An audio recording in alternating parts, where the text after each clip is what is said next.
নমস্কার, সবাই কেমন আছেন? কৃষ্ণা রান্নাঘরে সবাইকে স্বাগত। আজকের রেসিপি পালং শাক।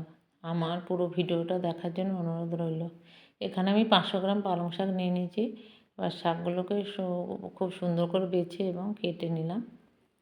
এইভাবে কেটে নিয়েছি দেখুন।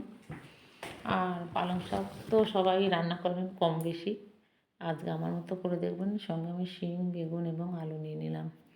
দিয়ে গ্যাস অন করে আমি একটা কড়াই চাপিয়ে দিলাম। কড়াইতে আমি সাদা তেল দিয়েছি। আমি এবার একটু বড়ি ভেজে নেব। বড়িগুলো দেখুন ভাজা হয়ে গেছে, এবার তুলে নেব। ওই বড়ি ভাজা তেলে আবার একটু আমি তেল দিয়ে দিলাম। দিয়ে আমি একটু আলু ভেজে নিচ্ছি।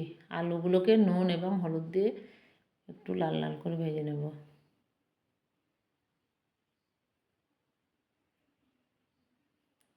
এখন আলুগুলো ভাজা হয়ে গেছে, এবার কেটে রাখা শিমগুলো দিয়ে দিচ্ছি।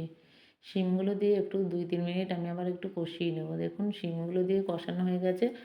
আর বেগুনটা আগে দিইনি, আগে দিলে বেগুনটা বেশি সেদ্ধ হয়ে যাবে। এবার বেগুন দিয়ে দিলাম। বেগুনগুলো দিয়ে 2-1 মিনিট আমি নেড়ে চেড়ে নেব।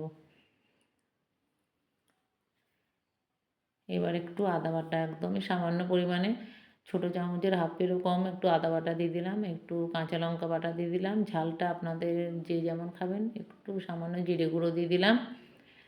একটু হলুদ দিলাম আর স্বাদ অনুসারে নুন দিয়ে দিলাম। এবার মশলাটা ভালো করে কষিয়ে নিয়েছি। দেখুন কষানোটা হয়ে এসছে। এবার আমি কেটে রাখা পালং শাকগুলো দিয়ে দিচ্ছি। শাকগুলো দিয়ে খুব ভালো করে নেড়েচেড়ে আমি একটা ঢাকনার সাহায্যে 5 থেকে 7 মিনিট রান্না করে নেব।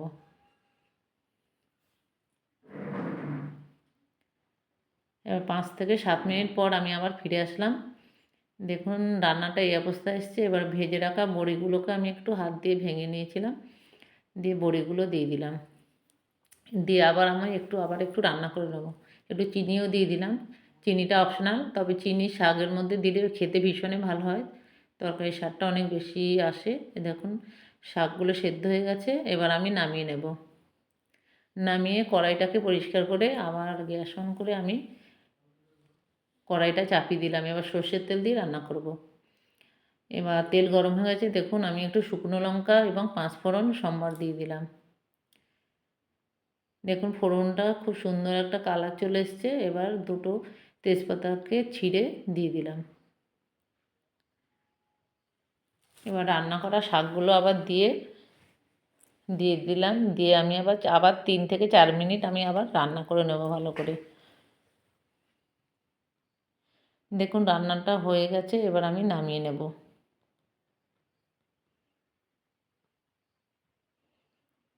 আপনারা এইভাবে রান্না করে দেখবেন।